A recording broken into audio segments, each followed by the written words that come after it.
Hello everyone, welcome back to ISPCS Decoded। Statistics वो tool है जो डेटा को सिंपल बना देता है। EPFO एग्जाम में सेक्शन स्कोरिंग है, बस कॉन्सेप्ट्स क्लियर होने चाहिए।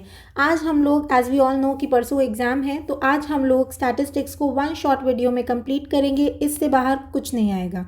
तो चलिए शुरू करते हैं। सबसे पहले डेटा क्या होता है? किसी भी कलेक्टेबल इन्फॉर्मेशन को हम डेटा बुलाते हैं। दो तरीके के होते हैं, प्राइमरी और सेकेंडरी। प्राइमरी वो डेटा होते हैं जो हम खुद कलेक्ट करते हैं, जैसे कि हर स्टूडेंट से मार्क्स पूछना, फर्स्ट हैंड एक्यूरेट थोड़ा कॉस्टली होता है। और सेकेंडरी डेटा वो होता है जो हम किसी और सोर्स से लेते हैं, जैसे कि स्कूल के रजिस्टर से मार्क्स लेना। अब क्योंकि हम किसी और से ले रहे हैं तो उसमें कुछ प्रॉब्लम्स होंगी, जैसे कि वैलिडिटी, क्या वो ओरिजिनल है, रिलायबिलिटी, क्या ट्रस्टवर्दी है, बायसनेस, कहीं कोई पर्सनल ओपिनियन तो नहीं है, फॉर्मेट इशू, क्या ये यूजेबल फॉर्म में है, ऑब्सोलीट, कहीं ये पुराना तो नहीं। अब हम इसे कलेक्ट कैसे करते हैं? या तो डायरेक्ट करेंगे, यानी कि खुद से देखकर डेटा कलेक्ट करेंगे, या एक्सपेरिमेंटल करेंगे, यानी कि लैब रिसर्च वगैरह। सर्वे, जिसमें कि हम लोगों से पूछते हैं, जैसे कि NSSO का हाउस होल्ड सर्वे। अब इसमें हम कुछ तरीके देखते हैं। जब हम कोई सर्वे लेते हैं तो उसमें क्वेश्चनेयर होता है, या तो शॉर्ट क्वेश्चंस होते हैं या लॉन्ग होते हैं, जनरल होते हैं या स्पेसिफिक क्वेश्चंस होते हैं। कई बार हम लोग लीडिंग क्वेश्चंस पूछते हैं, कई बार हम फॉलो अप क्वेश्चंस नहीं पूछते, जैसे कि हाई क्वालिटी टी का फ्लेवर कैसा है। कुछ ओपन वर्सेस क्लोज क्वेश्चंस होते हैं, मतलब ओपन क्वेश्चंस ऐसे होते हैं जिसमें हमें कुछ डिस्क्राइब करने के लिए हो, कुछ डिटेल्ड हो, जैसे कि विराट की फॉर्म कैसी थी, तो इसमें आप एक्सप्लेन करोगे। क्लोज एंडेड वो होते हैं जिसमें येस और नो में आंसर होता है, कुछ कुछ भी एक्सप्लेनेशन नहीं होती, कुछ डिबेटेबल नहीं होता, कि जैसे कि क्या इंडिया जीतेगी, आंसर होगा हाँ और बिल्कुल हाँ। नेक्स्ट हमारे कुछ मेथड्स होते हैं डेटा सर्वे कलेक्शन के, जैसे कि हम इंटरव्यू लेते हैं, टेलीफोन पे इंटरव्यू लेते हैं, मेल क्वेश्चनेयर करते हैं, यानी कि मेल भेजते हैं, या फिर फोकस ग्रुप, यानी कि कुछ 6 7 10 लोगों का ग्रुप बनाएंगे, उसमें डिस्कशन करेंगे। उसमें प्रॉब्लम ये होती है कि उसमें डोमिनेंस देखने को मिल जाता है। नेक्स्ट हमारा आता है सैम्पल वर्सेस पॉपुलेशन। क्या हम सारे पॉपुलेशन का सर्वे ले रहे हैं, या फिर पॉपुलेशन में से एक सैम्पल ले रहे हैं, यानी कि एक छोटा सा ग्रुप ले रहे हैं। अब इसके कुछ मेथड्स हैं सैंपल लेने के। कुछ हम रैंडम सैम्पलिंग लेते हैं, कुछ नॉन रैंडम लेते हैं। रैंडम में हमारा आता है सिंपल रैंडम, यानी कि everyone has an equal choice. फिर आता है हमारा सिस्टमैटिक। सिस्टमैटिक में हम एक पैटर्न लेते हैं कि हर 10वां इंसान लिया या हर 5वां इंसान लिया, यानी कि एवरी केथ आइटम। फिर आता है हमारा स्ट्रैटिफाइड, यानी कि हम इसमें ग्रुप्स को लेते हैं, जैसे कि नॉर्थ साउथ ग्रुप, इसमें सिमिलर ग्रुप्स होते हैं। नेक्स्ट आता है क्लस्टर। क्लस्टर हमेशा एरिया बेस्ड होता है, जैसे कि schools, hospitals etcetera. Non random में हमारा क्या क्या आता है? नॉन रैंडम में आता है कन्वीनियंस, यानी कि आसपास के लोग। परपोजिव, यानी कि रिसर्चर्स जजमेंट, यानी कि हम टॉप लोगों को पूछते हैं, ओनली टॉप स्टूडेंट्स को पूछ रहे हैं, यानी कि जिनमें हमें लग रहा है कि हाँ ठीक है इनमें दिमाग है, इनसे पूछ लेते हैं। कोटा फिक्स टारगेट होता है, जैसे कि 50 मेल 50 फीमेल ले लिए। उसके अलावा 3 और आते हैं, विच इज़ स्नोबॉल, एक्सपर्ट और हिट्रोजेनिटी, जिसे हम नीचे देखेंगे। नेक्स्ट हमारा डेटा कैसा होता है, या तो रॉ होगा या ग्रुप्ड होगा। रॉ में अनसॉर्टेड होगा, कई बार रिपीट हो गया होगा, कुछ इंडिविजुअल वैल्यूज़ होंगी, कुछ क्लास इंटरवल्स होंगे। देन ग्रुप डेटा में क्या होता है? क्लास इंटरवल, यानी कि रेंज होती है, जैसे कि 0 से 10, 10 से 20, इस तरीके से कुछ लिमिट्स होती हैं, बाउंड्री वैल्यूज, विड्थ, मार्क, ये सब होता है। नेक्स्ट हमारा आता है कॉन्टिन्यूस वर्सेस डिसकॉन्टिन्यूस। कॉन्टिन्यूस में क्या होता है? जैसे कोई रेंज दी है 0 to 10, तो ये 10 इंक्लूड करना है या एक्सक्लूड, यानी कि ये जो अपर लिमिट है इसे इंक्लूड करेंगे या एक्सक्लूड। अगर हम इंक्लूड करते हैं तो वो इंक्लूसिव होती है, यानी कि डिसकॉन्टिन्यूस।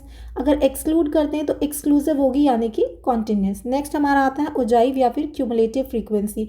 इसमें हम क्या करते हैं? इसमें हम मीडियन निकालने के लिए और कंपैरिजन के लिए इसे यूज़ करते हैं। अगर हम अपर लिमिट के बेसिस पर इसको देख रहे हैं तो ये लेस देन ओजाइव होगा, अगर लोअर लिमिट के बेसिस पर देख रहे हैं तो ये मोर देन ओजाइव होगा। L for less, L for lower नहीं होगा, इसमें क्रॉस मल्टीप्लाई होता है। लेकिन आई फॉर इंक्लूसिव और आई फॉर इंक्लूडेड वहाँ पे मैच करता है। नेक्स्ट हमारा आता है ये डिस्क्रिप्टिव है या इन्फ्रेंशियल है। डिस्क्रिप्टिव मतलब डिस्क्राइब करने वाला, क्या हम डेटा को डिस्क्राइब कर रहे हैं, जैसे कि मीन मीडियन मोड में। इन्फ्रेंशियल यानी कि हम उससे प्रिडिक्शन ले रहे हैं, जैसे कि कोई हाइपोथेसिस टेस्ट। अगर इस एरिया से देखें तो मोस्ट एक्सपेक्टेड क्वेश्चंस क्या आते हैं? जनरली वो पूछेगा प्राइमरी वर्सेस सेकेंडरी, प्राइमरी खुद से, सेकेंडरी किसी और सोर्स से। सिंपल वर्सेस सिस्टमैटिक, सिंपल मतलब सबके पास इक्वल चांस है, systematic every kth item. Open versus close, यानी कि डिबेटेबल क्वेश्चन है या येस और नो का क्वेश्चन है। ओजाइव का यूज़ क्या है? मीडियन का यूज़ है। क्लस्टर वर्सेस स्ट्रैटिफाइड, यानी कि एरिया बेस्ड है या ग्रुप बेस्ड है। नेक्स्ट आते हैं हमारे सैम्पलिंग के मेथड्स।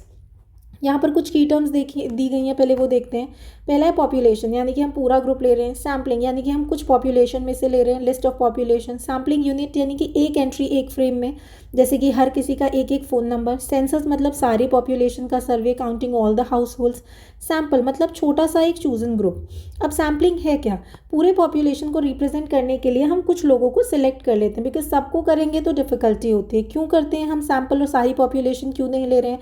क्योंकि टाइम सेव होगा, कॉस्ट सेव होगी, प्रैक्टिकलिटी यानी कि रिमोट एरियाज़ में जाना डिफिकल्ट हो जाता है, एक्यूरेसी यानी कि गुड एस्टिमेट्स निकलेंगे। इसमें अब दो लॉज दिए हुए हैं। पहला है law of statistical regularity, R for regularity, R for regular, यानी कि हम रेगुलर और रैंडम लोगों के जो है सैंपल लेते हैं। दूसरा है law of inertia of large numbers, large लोग होंगे, लार्ज सैंपल होगा तो ज़्यादा एक्यूरेट होगा।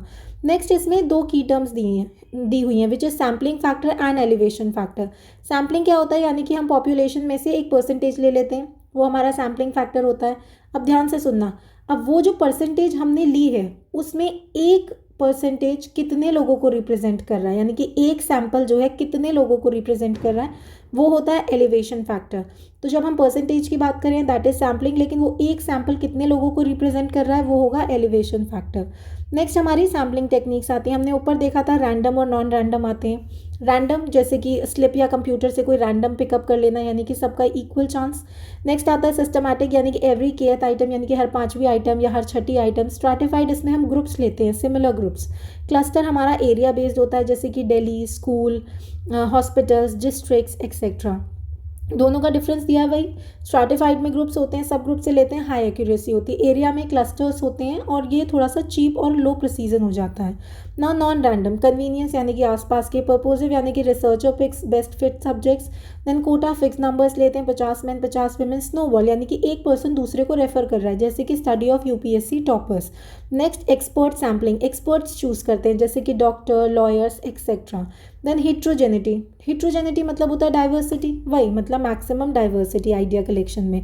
अब सैम्पलिंग में एरर्स हो रहे हैं या फिर नॉन सैम्पलिंग एरर्स हो रहे हैं। सैम्पलिंग एरर क्या हो रहा है? जैसे कि सैंपल पॉपुलेशन के इक्वल नहीं हो रहा है। ट्रू एवरेज निकल रहा है 600, लेकिन सैंपल का एवरेज निकल रहा है 550, तो 50 का एरर आ रहा है। दूसरा होता है नॉन सैम्पलिंग एरर्स, मतलब जैसे गलतियां हो रही हैं लेकिन सैंपल की वजह से नहीं हो रही हैं। क्या क्या हो सकती हैं? जैसे डेटा कलेक्शन, आपने गलत लिख दिया, 13 की जगह आपने 31 लिख दिया।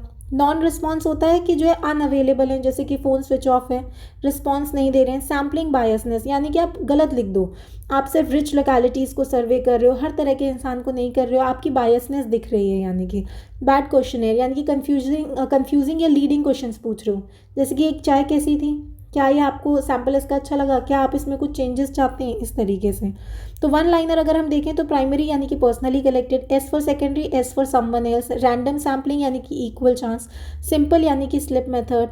सिस्टमैटिक यानी कि step method, every kth item. Stratified मतलब similar groups. Cluster, area based. Inclusive, I inclusive, you include the ends. Exclusive, exclusive यानी कि exclude the upper limit. Now snowball, one refers the next. Pilot survey यानी कि practice सर्वे। इस topic से क्या क्या MCQ आ सकते हैं? सिंपल वर्सेस सिस्टमैटिक, स्ट्रैटिफाइड और cluster, sampling frame errors, sampling factor, elevation. Elevation यानी कि एक सैंपल कितने लोगों को रिप्रेजेंट कर रहा है, और सैंपल यानी कि कितने परसेंटेज आपने लिया है। नॉन सैम्पलिंग एरर्स, जैसे कि बायसनेस दिख रही है आपकी उसमें। Law of large numbers, direct theory. Convenience versus purposive, purposive मतलब, पर्प्यूजिव का मतलब ये होता है कि आप टॉप रिसर्चर्स या टॉप स्टूडेंट्स को ले रहे हो, कोटा में आप फिक्स ले लेते हो। नेक्स्ट आता है हमारा मेजर्स ऑफ सेंट्रल टेंडेंसी। इसका मतलब होता है कि डेटा का सेंट्रल वैल्यू क्या है। इसके 3 फॉर्म्स हैं, 3 मेजर्स हैं, मीन, मीडियन, मोड। मीन क्या होता है? मीन का मतलब होता है एवरेज। एवरेज मतलब सब वैल्यू का टोटल लो, उसको डिवाइड कर दो नंबर ऑफ वैल्यू से। तो वही है, एग्जांपल देखो 10, 20, 30, 3 नंबर दिए थे, तीनों को प्लस किया, उसको डिवाइड किया नंबर ऑफ आइटम्स से, यानी कि 3, तो आया हमारा 60 divide by 3 is equals to 20। Mean आप ऐसे याद करो, यानी कि एवरेज है। इसमें कुछ कैटेगरीज हैं, जैसे कि ग्रुप्ड, अनग्रुप्ड, डिस्क्रीट। डिस्क्रीट मतलब फ्रीक्वेंसी के साथ देख रहे हैं हम। नेक्स्ट हमारा आता है वेटेड मीन। मीन तो हमें पता है एवरेज। वेटेड, वेटेड का मतलब होता है अलग अलग ग्रुप्स का कंबाइंड मीन, तो वेटेड में आ जाएगा कंबाइंड मीन। नेक्स्ट आता है हमारा मीडियन। मीडियन होता है पोजीशन बेस्ड, यानी कि मिडिल वैल्यू क्या है। मिडिल वैल्यू कैसे निकालेंगे? n+1/2। n मतलब नंबर ऑफ वैल्यूज कितनी है, उसमें एक प्लस करो, -2, तो जो भी आपका आएगा उस पोजीशन पे जो नंबर है वो आपका मीडियन होगा। ठीक है। मीडियन का मतलब होता है मिडल टर्म क्या है। देन मोड, मोड जो है मोड का मतलब होता है मोस्ट कॉमन वैल्यू, मतलब ज़्यादा रिपीट होने वाली वैल्यू, जो भी सबसे ज़्यादा रिपीट होगी, मोस्ट कॉमन वैल्यू होगी, वो हमारा मोड होगा। ये भी वही है, ग्रुप्ड, अनग्रुप्ड और डिस्क्रीट। डिस्क्रीट वही फ्रीक्वेंसी के साथ, looking for the highest frequency और ग्रुपिंग मेथड। नेक्स्ट हमारा आता है एम्पेरिकल रिलेशन। ये रिलेशन बताता है कि मीन, मीडियन और मोड का डिस्टेंस एक प्रिडिक्टेबल पैटर्न फ्लो करता है। इनमें एक प्रिडिक्टेबल पैटर्न होता है, इसको हम स्क्यूड पैटर्न बोलते हैं, और ये बेस्ट होता है मीडियन के लिए। अब इसमें एक फॉर्मूला भी दिया है। फॉर्मूला इन तीनों के रिलेशंस को एक फॉर्मूला शो करता है, which is mode is equals to 3 median minus 2 mean. दोबारा सुनो, mode is equals to 3 median minus 2 mean. आप ऐसे याद कर लो, जो बड़ा टर्म है मीडियन, उसके साथ बड़ा नंबर है 3, और मीन क्योंकि छोटा है तो उसके साथ छोटा नंबर है 2। आपको पता होना चाहिए ना। Partition values Q1, Q2, Q3। देखो, कोई भी अगर आपको डेटा दिया है, उसमें जो मिडिल टर्म है वो मीडियन हो गया, तो मीडियन को हम लोग Q2 बुलाते हैं। अब मीडियन के लेफ्ट साइड में जितने नंबर्स होंगे वो Q1 होगा, यानी कि 25% पॉइंट। मीडियन क्योंकि सेंटर में है तो 50% पॉइंट, और Q2 के साइड में, राइट हैंड साइड में जितने भी नंबर्स होंगे वो Q3 होगा, विच इज़ 75% पॉइंट। ये आपको ध्यान रखना है। नीचे अभी हम देखेंगे जब डेविएशन वाला चैप्टर, तो उसमें हमें फॉर्मूला में ये याद आएगा, और वो बहुत इंपॉर्टेंट है एग्जाम पॉइंट ऑफ व्यू से ना। Then comes deciles which is 10 parts and percentiles which is 100 parts. इससे कुछ इंपॉर्टेंट क्वेश्चन हैं, जैसे कि best measure for the skewed data, हमने देखा अभी median. Most common value mode, mean affected by extreme values, yes, क्योंकि अगर आप किसी का एवरेज निकालते हो और उसमें वैल्यूज चेंज हो जाती हैं तो एवरेज चेंज हो जाएगा। पर क्या मीडियन इफेक्ट होता है एक्सट्रीम वैल्यूज से? नहीं। क्यों? क्योंकि हमें मिडिल टर्म लेनी है, मिडिल टर्म तो वही रहेगी ना। Mode applicable to qualitative data, yes.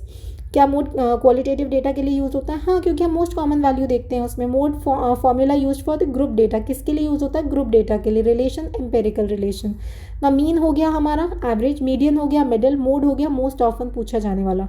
Quartile 25%, 10 parts decimal, 100 parts percentage. Empirical formula mean median mode का relation, which is mode is equals to 3 median minus 2 mean. Next और last topic है हमारा पूरे statistics का, which is measures of dispersion. अब ये क्या होता है? ये बताता है कि डेटा कितना स्प्रेड है, यानी कि मीन के आसपास कितना है। जैसे कि एक एग्जांपल दिया है 10, 20, 30, इसमें जो है स्प्रेड ज़्यादा है, 10-10 का गैप है। दूसरा आता है हमारा 18, 19, 20, इसमें स्प्रेड कम है, तो ये डिस्पर्जन यही बताता है कि जो स्प्रेड है वो कितना है। नेक्स्ट आता है हमारा टाइप्स ऑफ मेजर्स। टाइप्स कितने हैं? एब्सोल्यूट और रिलेटिव। एब्सोल्यूट में आता है range, IQR, QD, MD, SD, नीचे अभी देखेंगे हम। और रिलेटिव में आता है coefficient, range, QD, MD, CV, ये सब। यानी कि हम जब यूनिट्स यूज़ करते हैं तो एब्सोल्यूट यूज़ करते हैं, जब रेशियोज और परसेंटेज का कंपैरिजन होता है तो हम लोग रिलेटिव यूज़ करते हैं। क्वेश्चन आ सकता है कि यूनिट्स किस में यूज़ होती हैं और रेशियो और परसेंटेज किस में। सो आपको याद रखना है QD, MD, CV और कोफिशिएंट ऑफ रेंज, यानी कि जनरली कोफिशिएंट्स में हम लोग परसेंटेज यूज़ करते हैं और बाकी चीज़ों में हम लोग यूनिट्स यूज़ करते हैं। तो सबसे पहले हमने देखा कि इसमें आई रेंज। डिस्पर्जन हम लोग क्या करते हैं? 2 तरीक़ों से निकालते हैं। पहला हमारा होता है रेंज और बेसिकली डेविएशन। पहला होता है हमारा रेंज और दूसरा होता है हमारा डेविएशन। तो जो हमारा रेंज होता है उसमें हम लोग देखते हैं जितने भी हमारे डेटा दिया हुआ है उसमें जो लार्जेस्ट वैल्यू है और जो स्मॉलेस्ट वैल्यू है उन दोनों का जो डिफरेंस होगा वो रेंज होगी। जैसे कि लार्जेस्ट वैल्यू 10 है, लार्जेस्ट वैल्यू 30 है और स्मॉलेस्ट वैल्यू मान लो 10 है, तो इनके बीच में कितना डिफरेंस है? 20 का। तो रेंज क्या होगी? 20। फॉर्मूला क्या है? Largest minus smallest. अब अगर हम बात करें कोफिशिएंट की, तो कोफिशिएंट का सिंपल सा है कि दोनों का हमारा डिफरेंस और दोनों के समेशन का रेशियो, यानी कि largest minus smallest value divided by largest plus smallest value. Difference और समेशन के रेशियो को हम लोग कोफिशिएंट बोलते हैं। हर उसमें देखना है हमें कि जो भी हमारा फॉर्मूला होगा उस पर्टिकुलर चीज़ का, उसके डिफरेंस और समेशन का जब हम रेशियो निकालेंगे तो उसको कोफिशिएंट बोलते हैं। तो रेंज में इट इज़ L-S, तो इनका डिफरेंस और समेशन का हम रेशियो निकाल रहे हैं। नेक्स्ट हमारा आता है इंटर क्वार्टाइल। रेंज 2 तरह की होती है, which is inter quartile and quartile. Range के 2 टाइप्स होते हैं, पहला है इंटर क्वार्टाइल और दूसरा है क्वार्टाइल। इंटर क्वार्टाइल में क्या होता है? इंटर क्वार्टाइल का ध्यान से सुनना, मतलब मिडिल 50% डेटा का स्प्रेड। इसका फॉर्मूला है Q3 माइनस Q1। तो जैसा हम जानते हैं Q3 क्या है? मीडियन से लेफ्ट वाले जितने भी होंगे दैट इज़ Q3, और Q1 क्या है? उससे राइट वाला जो डेटा है। इसको एग्जाम्पल से समझते हैं। जैसे एक डेटा दिया है हमें 3, 6, 7, 12, 13, 14, 18, 21, 23। तो पहला हमारा क्या है? हम मीडियन देख लें, विच इज़ 14। तो उसके 13, उसके लेफ्ट में 4 वैल्यूज़ हैं, उसके राइट में 4 वैल्यूज़ हैं। तो लेफ्ट के 4 वालों का हम लोग क्या निकालेंगे? मीडियन। क्या निकालते हैं? मीडियन। तो मीडियन निकाल लिया हमने। मीडियन क्या होता है 6 + 7 डिवाइड बाय 2, यानी कि बीच के दोनों को प्लस करके आप डिवाइड बाय 2 करोगे। ऐसे ही हमने Q3 निकाल लिया। अब उन दोनों का जो डिफरेंस आएगा वो हमारा IQR आएगा, Q3 - Q1। नेक्स्ट हमारा आता है क्वार्टाइल डेविएशन। क्वार्टाइल डेविएशन में कुछ नहीं करना, IQR को आप 2 से डिवाइड कर दो, वही आपका क्वार्टाइल है। यानी कि वही पहले आप Q3 निकालो, लेफ्ट वालों का मीडियन निकालो, फिर राइट वालों का मीडियन निकालो, फिर 2 से डिवाइड कर दोगे तो IQR आ जाएगा। डेटा देखते हैं, इसमें वही सेम डेटा हमने यूज़ करा है। तो पहले हमने Q3 निकाला था, Q1 निकाला था, अब उसको 2 से डिवाइड कर दो। अब नेक्स्ट यहाँ पर देखो दिया है कोफिशिएंट। कोफिशिएंट हमने जैसे पहले देखा था कि पहले हम उन दोनों का डिफरेंस, जो भी फॉर्मूला है यहाँ पे Q3 - Q1 है, उसका डिफरेंस और समेशन का रेशियो निकालेंगे, यानी Q3 - Q1 divided by Q3 + Q1। ये हमारा यहाँ पे कोफिशिएंट निकल गया। नेक्स्ट आता है हमारा मीन डेविएशन। अब हम लोग डेविएशन देख रहे हैं, रेंज हमारा हो गया है। सो डेविएशन में क्या आता है, एक चीज़ और आपको याद रखनी है, जब हम रेंज निकालते हैं Q3 और Q1 वाली तो हम लोग मीडियन से निकालते हैं, लेकिन जब हम डेविएशन निकालेंगे तो वो हम मीन से निकालेंगे। तो देखते हैं, सबसे पहले है मीन डेविएशन। ध्यान से सुनना, ये क्या है। मीन डेविएशन में हम क्या करते हैं कि जो वैल्यूज़ हैं उनके मीन का डिफरेंस विद द वैल्यूज़, उसका एवरेज निकालते हैं। फिर से सुनो, मीन का डिफरेंस विद द वैल्यूज़ का एवरेज। एग्जाम्पल से आपको समझ आएगा। फॉर एग्जाम्पल देखो यहाँ पे एक डेटा दिया है 8, 10, 12, 14। तो सबसे पहले हमने बोला था मीन का डिफरेंस विद द वैल्यूज़, तो पहले मीन निकालो। तो मीन कैसे निकालोगे, 8 + 10 + 12 + 14 डिवाइडेड बाय, क्योंकि 4 नंबर्स हैं तो डिवाइडेड बाय 4, तो हमारा एवरेज आ गया 11। अब हमें मीन का वैल्यूज से डिफरेंस निकालना है, मतलब 11 - 8, 11 - 10, 11 - 12 और 11 - 14। ठीक है, वो आ गया हमारा, क्या आया 3113। तो हमने क्या किया, मीन का डिफरेंस विद द वैल्यूज़ कर दिया। अब इनका एवरेज निकालेंगे हम, विच इज़ 3113। इनको प्लस करेंगे, डिवाइड करेंगे 4 से, तो हमारा आया 2, which is the mean deviation. तो इससे हमें क्या पता लगा, हमने निकाला मीन का डिफरेंस विद द वैल्यूज़ का एवरेज, यानी कि पहले मीन निकाला, फिर उसका डिफरेंस निकाला वैल्यूज़ से, और जो आया फिर उसका एवरेज निकाला। अगर यही मीन डेविएशन की जगह मीडियन डेविएशन होता तो हम वही करते। एग्जाम्पल से समझते हैं। तो वही डेटा लिया, तो हम निकालेंगे मीडियन। ठीक है, पहले हमने मीन का डिफरेंस निकाला था वैल्यूज़ से, अब हम मीडियन का डिफरेंस निकालेंगे विद द वैल्यूज़, फिर जो आएगा उसका एवरेज निकालेंगे। यहाँ पर भी देखो 8, 10, 12, 14 सेम डेटा लिया है हमने, उसका मीडियन क्या आएगा, मीडियन यानी कि बीच की वैल्यू लो, 10 + 12 डिवाइड बाय 2, क्या आया 11। यहाँ भी 11 आ गया। अब मीडियन को हम लोग जो है डेटा से डिफरेंस निकालेंगे, तो 11 - 8, 11 - 10, 11 - 12, 11 - 14, तो हमारा है 3113। अब इसका एवरेज निकालेंगे, विच इज़ 3 + 1 + 1 + 3 डिवाइडेड बाय 4, तो आंसर आया हमारा 2। हमेशा याद करो, याद रखना कि मीन या मीडियन का डेविएशन हमेशा मीडियन से कम रहेगा। ठीक है, नेक्स्ट हमारा आता है स्टैंडर्ड डेविएशन। इसमें मीन और मीडियन डेविएशन वाले से भी एक स्टेप ज़्यादा है, तो ध्यान से सुनना। तो स्टैंडर्ड डेविएशन में क्या होता है कि मीन का डिफरेंस विद द वैल्यूज़ का स्क्वायर का एवरेज का स्क्वायर रूट। पहले हम मीन का डिफरेंस निकालते थे, यहाँ भी हम मीन का डिफरेंस निकाल रहे हैं विद द वैल्यूज़। तो पहले मीन निकाला, फिर उसका डिफरेंस निकाला वैल्यूज़ से, लेकिन अब उसका एवरेज नहीं निकालेंगे, अब हम उसके स्क्वायर का एवरेज निकाल के उसका स्क्वायर रूट करेंगे। 2 स्टेप्स बढ़ गए। फॉर्मूले से देखते हैं तब ज़्यादा अच्छे से समझ आएगा क्यों इंपॉर्टेंट है, ये ज़्यादा रिलायबल है। तो बेस्ट क्या है हमारा, सबसे बेस्ट जो हमारा है वो यही है, स्टैंडर्ड डेविएशन ही बेस्ट होता है। देखो एग्जाम्पल है 5, 7, 9। तो सबसे पहले हम मीन निकालेंगे जैसे पहले निकालते थे, तो 5 + 7 + 9 डिवाइडेड बाय 3, क्या आया हमारा 7। अब हम मीन का डिफरेंस निकालेंगे, विच इज़ 7 - 5, 7 - 7, 7 - 9, तो आया हमारा 202। यहाँ तक सेम है, मीन का डिफरेंस विद द वैल्यूज़। अब हम इसका एवरेज निकालते थे, लेकिन हम यहाँ पे इसका स्क्वायर का एवरेज का स्क्वायर रूट निकालेंगे। तो अब इसको स्क्वायर करो, 2 का स्क्वायर 4, 0 का 0, 2 का 4।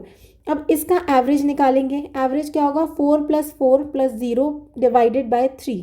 ठीक है, यानी कि 8 डिवाइडेड बाय 3। अब उसका हम स्क्वायर रूट निकालेंगे, तो आया 1.63। तो इसमें हमने क्या करा, हमने पहले मीन निकाला, फिर हमने उसका डिफरेंस निकाला विद ऑल द वैल्यूज़, फिर पहले हम उसका एवरेज निकालते थे, लेकिन अब हम उसका स्क्वायर का एवरेज का स्क्वायर रूट निकाल रहे हैं। यानी कि पहला स्टेप मीन निकालोगे, फिर उसका डिफरेंस निकालोगे वैल्यूज़ से, फिर उसका स्क्वायर करोगे, फिर स्क्वायर के बाद एवरेज करोगे, और एवरेज के बाद हम उसका स्क्वायर रूट निकालेंगे। एक और चीज़, जैसे कि यहाँ पर लिखा है स्क्वायर रूट 8/3, इसको हम वेरिएंस बोलते हैं। ठीक है, जब हम इसका स्क्वायर रूट निकाल लेते हैं तो ये बन जाता है स्टैंडर्ड डेविएशन, यानी कि उससे पहले वाला जो होता है average of the square deviation from mean, वो हमारा वेरिएंस होता है। यानी कि जो स्क्वायर रूट के अंदर वाली आइटम है उसको वेरिएंस बोलते हैं, और जब आंसर आ जाता है तो हम उसे स्टैंडर्ड डेविएशन बोलते हैं। तो हम इसका कोफिशिएंट कैसे निकालेंगे? पहले हम क्या करते थे, हम लोग डिफरेंस और समेशन का रेशियो निकालते थे, लेकिन स्टैंडर्ड डेविएशन में क्योंकि हम लोग स्क्वायर रूट वगैरह इतना सब कर रहे हैं, तो इसमें जो कोफिशिएंट है उसको हम लोग अलग फॉर्मूले से निकालते हैं। वो क्या है? वो है standard deviation divided by mean into 100। तो यहाँ पे एक एग्जांपल दिया है, इसमें है standard deviation 5 divided by 50 which is mean multiplied by 100 which is 10%। सो ये हाईली कंसिस्टेंट डेटा है। नेक्स्ट हमारा आता है लॉरेंस कर्व। लॉरेंस कर्व में आपको इतना याद रखना है कि एक इनइक्वालिटी कर्व है। नेक्स्ट हमारा एक समरी दी हुई है रिलेटिव मेजर्स की, ताकि आप ध्यान से इसे याद कर लें। कोफिशिएंट ऑफ रेंज में हमने क्या देखा था? रेंज का फॉर्मूला होता है L माइनस एस, तो उसी का डिफरेंस और समेशन का रेशियो कर दिया। QD क्या होता है? Q3 माइनस Q1, तो उसी का समेशन और डिफरेंस का हमने यहाँ पे फिर से रेशियो कर दिया। MD में इतना कुछ है नहीं, MD मीन मीडियन ही है ना। कोफिशिएंट ऑफ वेरिएशन इसका अलग फॉर्मूला है which is standard deviation divided by mean into 100। इसी के साथ हमारा स्टैटिस्टिक्स पूरा हमने फिनिश कर लिया है। This is very important. एक वीडियो देखो और आपका सारा हो जाएगा। एक बार मैं आपको शॉर्ट में पूरा बता देती हूँ, सुन लेना, ताकि ये कन्फ्यूजन ना हो कि कौन सा किस कैटेगरी में आता है। इसके अलावा बिल्कुल आप मुझ पर ट्रस्ट करो कि एग्ज़ाम में इससे बाहर कुछ नहीं आएगा, बस इसको 2-3 बार सुन के चले जाना, क्योंकि कुछ कुछ डेफिनेशंस हैं जो थोड़ी सी डिफ़िकल्ट लग रही हैं।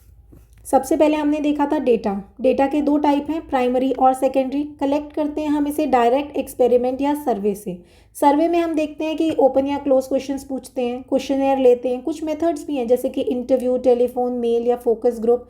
सर्वे या तो हम पूरी पॉपुलेशन का करते हैं या किसी एक सैम्पल का करते हैं, यानी कि पूरे पॉपुलेशन का सर्वे या फिर सैम्पल का सर्वे। 2 चीज़ें होती हैं जिसमें रैंडम और नॉन रैंडम आते हैं। रैंडम में हमारा आता है सैम्पल में सबसे पहले रैंडम ही आता है which is the simple one, जिसमें हम किसी को भी ले लेते हैं। फिर आता है सिस्टमैटिक, जिसमें हम एवरी केथ आइटम लेते हैं। देन स्ट्राटिफाइड, जिसमें हम ग्रुप्स लेते हैं। और क्लस्टर, जिसमें हम एरियाज़ लेते हैं जैसे कि स्कूल, हॉस्पिटल्स एक्सेट्रा। नौ सैम्पलिंग में दूसरा आता है हमारा नॉन रैंडम। कन्वीनियंस यानी कि आसपास के लोग, पर्पोजिव यानी कि रिसर्चर्स की जजमेंट, कोटा यानी कि फिक्स्ड लोग, स्नोबॉल जिसमें कि एक दूसरे को रेफर करे जैसे यूपीएससी टॉपर्स, एक्सपर्ट जैसे कि डॉक्टर्स, देन हिट्रोजेनिटी जैसे कि मैक्सिमम डाइवर्सिटी। एक आता है हमारा पायलट सर्वे जिसे हम प्रैक्टिस सर्वे भी बोलते हैं। सैम्पल के 2 लॉ हैं, लॉ ऑफ स्टैटिस्टिकल रेगुलरिटी यानी कि रैंडम सर्वे, और law of inertia of large numbers यानी कि लार्ज सर्वे। उसके बाद यहाँ पे 2 कीवर्ड्स हैं, सैम्पलिंग यानी कि परसेंटेज ऑफ पॉपुलेशन कितनी ले रहे हैं हम, या फिर एलिवेशन यानी कि एक यूनिट का कितना वैल्यू है, एक सैम्पल में कितने लोग आते हैं। नेक्स्ट हमारा आता है कि डेटा कॉन्टिन्यूस है, एक्सक्लूसिव है, यानी कि जो लास्ट वाला टर्म है उसको एक्सक्लूड कर रहा है तो एक्सक्लूसिव है, और अगर अपर लिमिट को इंक्लूड कर रहा है तो इंक्लूसिव है।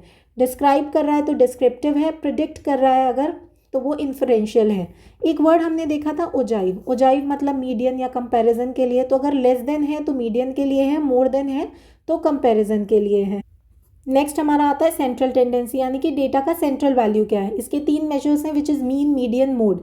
मोड मतलब ज़्यादा रिपीट होने वाला वैल्यू, मीडियन यानी कि पोजीशन बेस्ड मिडिल वैल्यू, और मीन का मतलब है एवरेज। मीन में हमने एक वेटेड एवरेज देखा था यानी कि ग्रुप का कंबाइंड मीन। अब इन तीनों के बीच के जो रिलेशनशिप है उसको हम एम्पेरिकल रिलेशन बोलते हैं। वो कहता है कि इनका एक पैटर्न है, तो अगर पैटर्न इस तरीके से है कि पहले मीन आता है फिर मीडियन फिर मोड, तो इसको हम स्क्यूड पैटर्न बोलते हैं, और ये बेस्ट होता है मीडियन के लिए। इसका एक फॉर्मूला भी दिया है which is mode is equals to 3 median minus 2 mean. Lastly जो हमारा टॉपिक आता है दैट इज़ डाइवर्जन। डाइवर्जन 2 तरीके से होता है विच इज़ रेंज। डाइवर्जन मतलब कितना स्प्रेड है, 2 तरह से देखते हैं हम, एक तो है रेंज, दूसरा है डेविएशन। रेंज 2 तरह की होती हैं, क्वार्टाइल और इंटर क्वार्टाइल। रेंज मतलब largest minus smallest. Inter quartile में हम Q3 माइनस Q1 करते हैं। कोफिशिएंट में हम उनके डिफरेंस और समेशन का रेशियो देखते हैं। क्वार्टाइल में जब हम इंटर क्वार्टाइल को 2 से डिवाइड कर देते हैं, यानी कि Q3 minus Q1 divided by 2। Then आता है हमारा डेविएशन। इसके भी 2 टाइप होते हैं, मीन या मीडियन डेविएशन या फिर स्टैंडर्ड डेविएशन। मीन या मीडियन में क्या करना होता है, मीन का डिफरेंस विद द वैल्यूज़ का एवरेज, यानी कि पहले मीन निकालोगे फिर उन सब का डिफरेंस निकालोगे विद द वैल्यूज़, और जो आंसर आएगा उन सब का एवरेज निकालोगे। Last and not least and the most important one which is standard, यानी कि मीन का डिफरेंस विद द वैल्यूज़ का स्क्वायर का एवरेज का स्क्वायर रूट। यानी कि पहले मीन निकालोगे, फिर उनका डिफरेंस निकालोगे विद द वैल्यूज़, और फिर आप उसका स्क्वायर निकालोगे, फिर उसका एवरेज निकालोगे, और फिर जो एवरेज आएगा उसका स्क्वायर रूट निकालोगे। स्क्वायर रूट निकालने से पहले जो वैल्यू आएगी उसको वेरिएंस बोलते हैं, और स्क्वायर रूट के बाद जो आएगी उसको स्टैंडर्ड डेविएशन बोलते हैं। स्टैंडर्ड डेविएशन बेस्ट सोर्स हैं। इसके कुछ कोफिशिएंट्स हैं जिन्हें हम रिलेटिव मेजर्स भी बोलते हैं, जो कि यूनिट फ्री होते हैं, बेसिकली रेशियोज या परसेंटेज में होते हैं। इसका फॉर्मूला है SD divided by mean into 100। एक और चीज़ याद रखनी है डाइवर्जन में, जब हम रेंज निकालते हैं क्वार्टाइल वगैरह के लिए तो हम मीडियन यूज़ करते हैं, और जब हम डेविएशन निकालते हैं तो हम मीन यूज़ करते हैं, unless they are provided in question कि आपको मीडियन डेविएशन निकालना है, आपको याद रखना है। और ये हम कोफिशिएंट्स वगैरह क्यों निकालते हैं? कंपैरिजन के लिए निकालते हैं। ये इतना इंपॉर्टेंट टॉपिक है बट बहुत छोटा सा टॉपिक है। तो स्टैटिस्टिक्स तभी स्ट्रांग बनती है जब फॉर्मूलाज के पीछे के आप लॉजिक को क्लियर हो। थोड़ी प्रैक्टिस ऐड करो, EPFO का ये पोर्शन आपको शॉर्ट स्कोरिंग हो जाएगा। Till then best of luck. Exams आ रहा है, बहुत अच्छे से ध्यान देना, 2-3 बार वीडियो को सुनना, हो जाएगा। Good luck, keep studying.